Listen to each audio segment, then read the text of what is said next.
Hello friends, welcome to toppers world. ഇന്നത്തെ നമ്മുടെ class 9ാം ക്ലാസ്സിലെ ഹിന്ദി, ക്ലാസ് 9 ഹിന്ദിയിലെ ഓണം എക്സാമിൻ്റെ ആൻസർ കീ ഡിസ്കഷനാണ്. നമ്മൾ ക്വസ്റ്റ്യൻസ് അധികം ഫോക്കസ് ചെയ്യില്ല, ആൻസർ മാത്രമായിരിക്കും കൂടുതൽ ഫോക്കസ് ചെയ്യുക. 9ാം ക്ലാസ്സിലെ ഹിന്ദിയാണ് ചെയ്യാൻ പോകുന്നത്. നിങ്ങളിപ്പോൾ എഴുതിയ ഹിന്ദി ക്വസ്റ്റ്യൻ പേപ്പർ തന്നെയാണ് ചെയ്യാൻ പോകുന്നത്. ക്ലാസ് തുടങ്ങുന്നതിന് മുമ്പ് നമ്മുടെ ചാനൽ ആദ്യമായി കാണുന്നവരുണ്ടെങ്കിൽ ഒന്ന് സബ്സ്ക്രൈബ് ചെയ്യുക. ക്ലാസ്സുകൾ കണ്ടതിന് ശേഷം ഇഷ്ടമായെങ്കിൽ ഒന്ന് ലൈക്ക് ചെയ്യാനും ഷെയർ ചെയ്യാനും മറക്കരുത്. അപ്പോൾ നമുക്ക് ക്ലാസ്സിലേക്ക് കടക്കാം. ആദ്യത്തെ ക്വസ്റ്റ്യൻ നമുക്ക് തന്നിരിക്കുന്നത് ഫൂൽ കവിത की ये पंक्तियां पढ़े और 1 से 3 तक से प्रश्नों के उत्तर लिखे എന്നാണ്. അപ്പോൾ നമുക്ക് ഫൂൽ കവിതയിലെ ഒരു സ്റ്റാൻസ് തന്നിട്ടുണ്ട്. അത് വായിച്ചിട്ട് 1 മുതൽ 3 വരെയുള്ള ചോദ്യങ്ങൾക്ക് ഉത്തരം എഴുതുക. അപ്പോൾ നമുക്ക് 1, 2, 3 തന്നിട്ടുണ്ട്. നമുക്ക് ആൻസർ നോക്കാം. ഫസ്റ്റ് ക്വസ്റ്റിന് ആൻസർ വരുന്നത് असली पौधों को എന്നാണ്. രണ്ടാമത്തെ ക്വസ്റ്റ്യൻ ആൻസർ असली फूल गिलते मुरझाते हैं लेकिन प्लास्टिक के फूल तो हमेशा एक ही बाल से दहकते रहते हैं यानी किसी बदलाव से ये फूल हमेशा एक जैसे रहते हैं. മൂന്നാമത്തെ पहचान कर लिखिയുടെ ആൻസർ കാ ആണ് വരിക കേട്ടോ. നെക്സ്റ്റ് വരുന്നത് ചട്പട്ട് ഓർ നട്ട്ഗട്ട് എന്നുള്ള കഹാനിയിലത്തെ ഒരു പാരഗ്രാഫ് തന്നിട്ടുണ്ട്. അത് വായിച്ച് 4 മുതൽ 6 വരെയുള്ള ആൻസർ എഴുതാനാണ്. അപ്പോൾ നമുക്ക് ആൻസർ നോക്കാം. അതിലൊരു ഓർ ക്വസ്റ്റ്യനും കൂടി നിങ്ങൾക്ക് തന്നിട്ടുണ്ട്. അത് എഴുതാൻ പറ്റിയില്ലെങ്കിൽ और नदी से बचने के अनुभव का जिक्र करते हुए मित्र के नाम नटखट का पत्र लिखे അല്ലെങ്കിൽ ഒരു ലെറ്റർ എഴുതാനാണ് തന്നിരിക്കുന്നത്. അപ്പോൾ നമുക്ക് 4, 5, 6 നോക്കാം. നാലാമത്തതിൻ്റെ ആൻസർ छोटा भाई नदी में बह रहा है. അഞ്ചാമത്തതിൻ്റെ ആൻസർ पानी का बहाव तेज था और नटखट को तैरना नहीं आता था इसलिए वह बह गया. ആറാമത്തെ നമുക്ക് ഡയറി എഴുതാനാണ്. അതിൽ ഓർ ഉണ്ട് കേട്ടോ, ഓപ്ഷൻ വേറെ ഉണ്ട്. അപ്പോൾ ആറാമത്തിൽ ഡയറി എഴുതുമ്പോൾ നിങ്ങൾ ഇവിടെ ഒരു ഡേറ്റ് കൊടുക്കുക കേട്ടോ. ഏതെങ്കിലും ഒരു ഡേറ്റ് നിങ്ങൾക്ക് കൊടുക്കാം.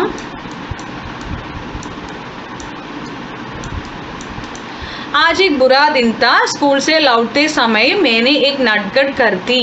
मैं कागज़ की नावें बहाने के लिए नदी किनारे गया. तब मैं पाँव फिसलकर पानी में गिरा. मुझे तैरना नहीं आता था. मैं बह गया. वह ये देखकर भैया ने तुरंत नदी में कूदकर मुझे बचाया. काश भैया को तैरना नहीं आता तो मेरा क्या हाल होता. सोचे ही मुझे डर लगता है. ഇതിൽ എന്തെങ്കിലും ക്ലിയർ കുറവുണ്ടെങ്കിൽ ഞാൻ ഈ വായിക്കുന്നത് ശ്രദ്ധിക്കുക കേട്ടോ. ചിലപ്പോൾ എവിടെയെങ്കിലും ചിലത് മാഞ്ഞു പോയിട്ടുണ്ടാവാം, അങ്ങനെ ക്ലിയർ ചിലപ്പോൾ കുറവുണ്ടാവാം. അപ്പം ഞാൻ റീഡ് ചെയ്യണത് നിങ്ങളൊന്ന് ശ്രദ്ധിക്കുക.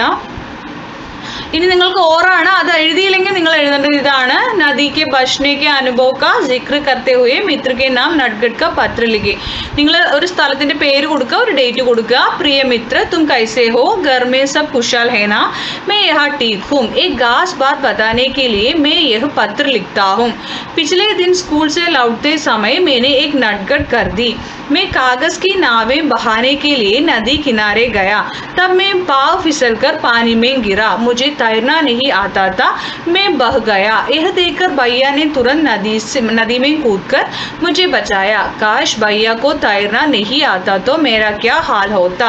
सोचते ही मुझे डर लगता है. वहाँ तुम्हारी पढ़ाई कैसे चल रही है. परिवार वालों से मेरा प्रणाम कहना. जवाब की प्रतीक्षा में तुम्हारा मित्र. हस्ताक्षर पर पेर കൊടുക്കുക.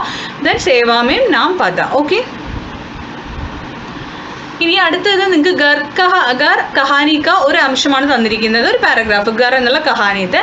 അത് വായിച്ചുകൊണ്ട് 7, 8, 9 ആൻസർ ചെയ്യുക. ദെൻ 9 ഓർ ക്വസ്റ്റ്യനും കൂടി നിങ്ങൾക്ക് വരുന്നുണ്ട്. ഞാൻ 2ന്റെ ആൻസർ പറയാം. 7, 8, 9 കേട്ടോ. ഇനി നോക്കാൻ പോകുന്നത് 7ാമത്തതിൻ്റെ ആൻസർ ഫർഹാദ് കെ ബാരേമേം.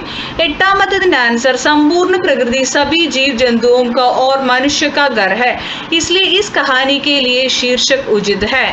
9 प्रकृति का न करे शोषण എന്നുള്ളതിൽ നമുക്ക് यही है जीवन का पोषण का संदेश देते हुए एक पोस्टर तैयार करें.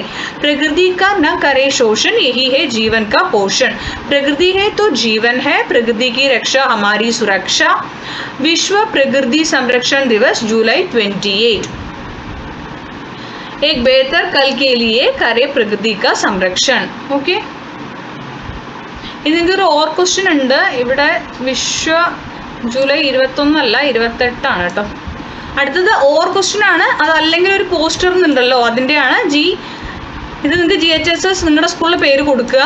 संगोष्ठी विषय प्रकृति है तो जीवन है 2025 जुलाई 28 को सुबह 10 बजे स्कूल सभा भवन में उद्घाटन जिलाधीश विषय प्रस्तुति प्रधान अध्यापिका समाज के प्रमुख लोग भाग लेते हैं सबका स्वागत हिंदी में GHS നിങ്ങൾക്ക് ഏതാണോ നിങ്ങളുടെ സ്ഥലം അത് കൊടുക്കുക കേട്ടോ നിങ്ങളുടെ സ്കൂളിലെ പേര് നിങ്ങൾക്ക് കൊടുക്കാം അപ്പോൾ ഇതിൻ്റെ ഓർ ക്വസ്റ്റ്യനും കഴിഞ്ഞു അതായത് നമ്മളിപ്പോൾ ചെയ്തത് 9 ആണ് 9-ൽ പോസ്റ്ററും അതുപോലെ തന്നെ ഒരു ഓർ ക്വസ്റ്റ്യനും വരുന്നുണ്ട് രണ്ടും നമ്മൾ ചെയ്തിട്ടുണ്ട് അടുത്തത് വരുന്നത് ബഹുത് ദിനോം കി ബാത്ത് എന്നുള്ള കവിതയിലെ പങ്ക്തിയാം തന്നിട്ട് 10ന്റെയും 11ന്റെയും ആൻസർ ചോദിച്ചിട്ടുണ്ട് 10ാമത്തതിൻ്റെ ആൻസർ വരുന്നത് मनपसंद देहाती गाना छगने का मौका मिला अब की मैंने जी भर ताल मकाना गाया गन्ने चूसे जी भर 11ാമത്തതിൻ്റെ കോഷ്ടകെ ശബ്ദ की मदद से वाक्य विस्तार करेയാണ് मैं छू पाया അവർ തന്നിട്ടുണ്ട് मैं जी भर छू पाया मैं जी भर दूल छू पाया मैं जी भर चंदन वर्णी दूल छू पाया ഇനി ചട്പട്ട് ഓർ നട്കട്ട് കഹാനി എന്ന് തന്നെയാണ് അതിന് 12-13 നമ്മൾ ചെയ്യണം അപ്പോൾ 12ാമത്തതിൻ്റെ ആൻസർ വരുന്നത് സഹി പ്രസ്താവമാണ് ചോटे भाई के कारण चटपट परेशान हो जाता है 13ാമത്തെ നമുക്ക് माँ और चटपट के बीच की बातचीत ആണ് कॉन्वर्सेशन अब നമുക്ക് നോക്കാം चटपट माँ मुझे कुछ कहना है माँ क्या बात है बेटा बताओ चटपट स्कूल जाते समय रास्ते में नटखट बहुत परेशान करता है माँ वह कैसे चटपट रास्ते में मिलती सब चीज़ें देखकर वही रुक जाता है माँ वह छोटा है ना चटपट तो क्या स्कूल जाने में देरी आने देरी हो जाती है माँ बेटा छोटे का ध्यान रखना बड़े का कर्तव्य है ഇത് ബഡയാണ് ചട്പട്ട് ठीक है माँ ओके नेक्स्ट അടുത്തത് ഗർ കഹാനി തന്നെയാണ് 14ഉം 15ഉം ചെയ്യണം 15ന് ഒരു ഓർ ക്വസ്റ്റ്യൻ ഉണ്ട് പ്രകൃതി സബ്കാ ഗർ എന്നുള്ളതിൽ നമുക്ക് ഒരു ലഘുലേഖ അപ്പോൾ 14ഉം 15ഉം നോക്കാം 15ൽ ഓർ ക്വസ്റ്റ്യൻ നമ്മൾ നോക്കുന്നുണ്ട് 14ാമത്തതിൻ്റെ ആൻസർ छिपकली अपना घर फरहाद का घर मानती है जहाँ वो बहुत खुश है इसलिए छिपकली का घर बदल रही होगी അടുത്തത് 15ാമത്തെ നമുക്ക് ഒരു ടിപ്പണി തയ്യാറാക്കാനാണ് सहजीवी प्रेमी फरहाद प्रभात के घर कहानी का प्रमुख पात्र है श्रीमान फरहाद वह सहजीवियों के प्रति विशेष प्रेम रखने वाला संवेदनशील आदमी है वह छोटे जीवों को कभी सताता नहीं चाहता वह अपने घर में अधिकांश जगह सहजीवियों के लिए देती है वह घर की सीमित सुविधाओं से ही संतुष्ट हो जाता है घर के तमाम सूक्ष्म जीवों को पूर्ण स्वतंत्रता देकर फरहाद उन्हें अपना परिवार मानता है उनकी खुशी देखकर फरहाद भी खुश हो जाता है घर के जीव जंतु भी उसे बहुत चाहता है वह पुस्तक बहुत पढ़ता है वह दिन भर सामाजिक कार्य में लगे रहता है और रात को केवल सोने के लिए घर आता है वह मनभावन चरित्र वाला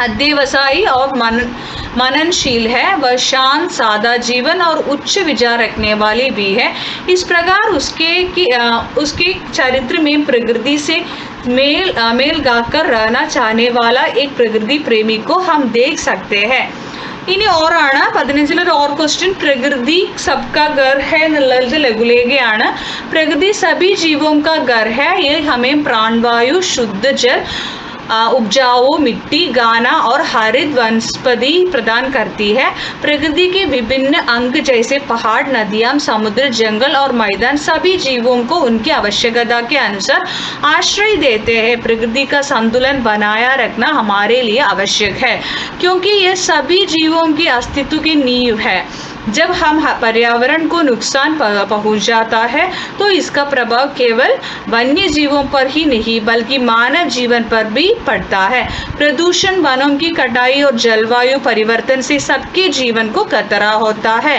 इसलिए हमें प्रकृति का सम्मान व संरक्षण करना चाहिए यदि हम इसे संरक्षित करते हैं तो यह हमें और आने वाली पीढ़ियों को एक सुरक्षित और समृद्ध जीवन प्रदान करेगी അപ്പോൾ കുറച്ച് സ്പീഡ് ആവുന്നുണ്ടെങ്കിൽ നിങ്ങൾ വീഡിയോ സ്ലോ ചെയ്ത് കാണുക നിങ്ങൾക്ക് യൂട്യൂബിൽ വീഡിയോ അഡ്ജസ്റ്റ് ചെയ്ത് കാണാൻ പറ്റുമെന്നറിയാലോ അങ്ങനെ കാണുക കേട്ടോ നമ്മൾ ഒരുപാട് ലെങ്തി ആവാതിരിക്കാനാണ് കുറച്ച് സ്പീഡിൽ പറയുന്നത് അടുത്തത് ലാസ്റ്റ് 16ാമത്തെ ക്വസ്റ്റ്യൻ ഈസ് കവിതാംശ का आशय लिखिए कवितांश का आशय प्रस्तुत पंक्ति पंक्तियाँ हिंदी के प्रमुख कवि सर्वेश्वर दयाल सक्सेना की छोटी कविता दौड़ी धरती पाँव से है।